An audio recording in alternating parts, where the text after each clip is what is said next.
આપણે ઘણીવાર સાંભળીએ છીએ કે કોઈનો એટીટ્યૂડ સારો નથી તો કોઈનો એટીટ્યૂડ કેટલો પોઝિટિવ છે. હવે આ શબ્દ આપણે રોજબરોજની વાતચીતમાં તો વાપરીએ જ છીએ, પણ મનોવિજ્ઞાનની દ્રષ્ટિએ આનો સાચો અર્થ શું થાય છે? ચાલો આજે આ મનોવલણ એટલે કે એટીટ્યૂડની અંદર ઝાંખીને એના મૂળ સુધી પહોંચીએ.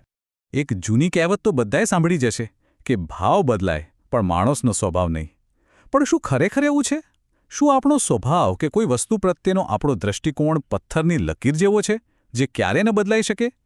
રસપ્રદ વાત એ છે કે મનોવિજ્ઞાન આ સ્વભાવોને જ મનોવલણ કહે છે, અને આજે આપણે બરાબર એની જ રચનાને સમજવાના છીએ. તો આખી વાતને સમજવા માટે આપણે 5 મુખ્ય મુદ્દાઓ પર નજર કરીશું. પહેલાં તો મનોવલણ છે શું?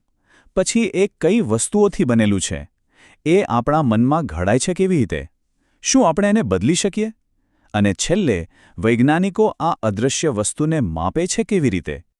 તો ચાલો શરૂઆત કરીએ સૌથી પહેલા અને સૌથી મૂળભૂત સવાલથી. જ્યારે આપણે મનોવલણ કે એટીટ્યૂડ કહીએ છીએ ત્યારે એનો ચોક્કસ મતલબ શું થાય છે?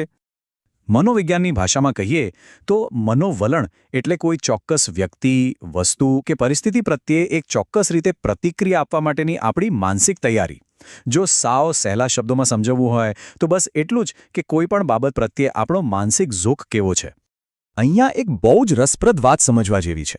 આપણે કોઈ પણ મનોવલણ સાથે જન્મતા નથી.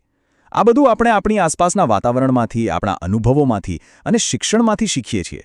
અને એટલે જ એકવારે મનમાં ઘર કરી જાય ને પછી એને બદલવું થોડું મુશ્કેલ બની જાય છે. યાદ રાખો, આપણું દરેક મનોવલણ કોઈને કોઈ ચોક્કસ વિષય સાથે જોડાયેલું હોય છે, અને એ હકારાત્મક પણ હોઈ શકે છે અને નકારાત્મક પણ. તો સવાલ એ છે કે આ મનોવલણ બને છે કઈ રીતે?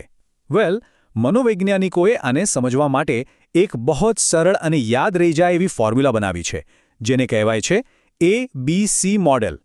આખું મોડેલ 3 પાયા પર ઊભું છે. એ એટલે અફેક્ટિવ, એટલે કે આપણી ભાવનાઓ અને લાગણીઓ. બી એટલે બિહેવિયરલ, એટલે કે આપણું વર્તન. અને સી એટલે કોગ્નિટિવ, એટલે કે આપણા વિચારો અને માન્યતાઓ. ચાલો આને એકદમ સહેલા ઉદાહરણથી સમજીએ. ધારો કે કોઈ માને છે કે શિક્ષણ જ દેશના વિકાસનો એકમાત્ર રસ્તો છે. આ થયો એનો વિચાર, એટલે કે સી. આ વિચારને કારણે એ વ્યક્તિ શિક્ષણ પ્રત્યે સકારાત્મક લાગણી એ અનુભવશે, અને આ લાગણીના પરિણામે એ વ્યક્તિ પોતાના બાળકોને ભણાવવા માટે મહેનત કરશે, એટલે કે વર્તન બી. બસ આ ત્રણે ભેગા મળીને એક મજબૂત મનોવલણ બનાવે છે. ઓકે, તો આપણે એ તો સમજ્યા કે મનોવલણ કેવી રીતે બને છે, પણ આ બધું શરૂ ક્યાંથી થાય છે? આ વિચારો, આ લાગણીઓ, આ માન્યતાઓ આપણા મનમાં આવે છે ક્યાંથી? આપણા મનોવલણના ઘડતર માટે મુખ્યત્વે 4 પાઠશાળાઓ જવાબદાર છે. પહેલી અને સૌથી પ્રભાવશાળી પાઠશાળા છે આપણું કુટુંબ. બીજું છે સામાજિકરણ, જ્યાં આપણે સમાજના નિયમો અને રીતિરિવાજો શીખીએ છીએ, જેમ કે અમુક સમાજોમાં આંતરજ્ઞાતીય લગ્ન સામેનો વિરોધ. ત્રીજું છે આપણો પ્રત્યક્ષ અનુભવ, મતલબ કે સારો કે ખરાબ જાત અનુભવ. દાખલા તરીકે અકસ્માત થયા પછી જ હેલ્મેટનું મહત્વ સમજાવવું. અને ચોથું, આજના જમાનામાં સમૂહ માધ્યમો એટલે કે ટીવી, અખબારો અને ખાસ કરીને સોશિયલ મીડિયા, જે ખૂબ જ શક્તિશાળી ભૂમિકા ભજવે છે. આ બધું જાણ્યા પછી હવે આવે છે સૌથી મોટો અને કદાચ સૌથી અઘરો સવાલ. શું આપણા મનમાં આટલી ઊંડે સુધી જડાઈ ગયેલા મનોવલણને ખરેખર બદલી શકાય છે? જો આ એક મોટો પડકાર છે, કારણ કે આપણે જોયું કે મનોવલણ એ કોઈ જન્મજાત વસ્તુ નથી, એ શીખેલી બાબત છે. તો સિદ્ધાંત મુજબ જે વસ્તુ શીખી શકાય છે એને ભૂલી પણ શકાય છે, મતલબ કે એમાં ફેરફાર શક્ય હોવો જોઈએ. પણ હકીકતમાં આ એટલું સીધું સાદું નથી. આ પરિવર્તનની પ્રક્રિયા એક ખેંચતાણ જેવી છે. એક તરફ નવી વૈજ્ઞાનિક માહિતી, ભેદભાવ વિરુદ્ધના કડક કાયદાઓ અને ખુલ્લા મને થતી ચર્ચાઓ જેવા બળો છે, જે આપણને બદલાવ તરફ ધકેલે છે. તો બીજી બાજુ આપણી ઊંડી માન્યતાઓ, જૂથ સાથે સહમત રહેવાનું દબાણ અને પોતાની જાતને સાચી ઠેરવવાની આપણી વૃત્તિ જેવા અવરોધો છે, જે આપણને પાછા ખેંચે છે.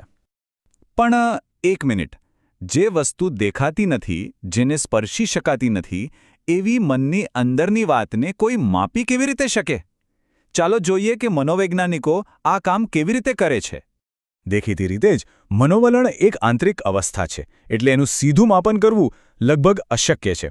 પણ મનોવિજ્ઞાને આનો એક રસ્તો શોધી કાઢ્યો છે. જેમ ડૉક્ટર થર્મોમીટરથી તાવ માપે છે, બસ એ જ રીતે મનોવૈજ્ઞાનિકો પાસે પણ અમુક સવાલોના સેટ હોય છે, જેને સ્કેલ કહેવાય છે. આ સ્કેલ દ્વારા એ લોકો મનોવલણની તીવ્રતા અને દિશા માપી શકે છે.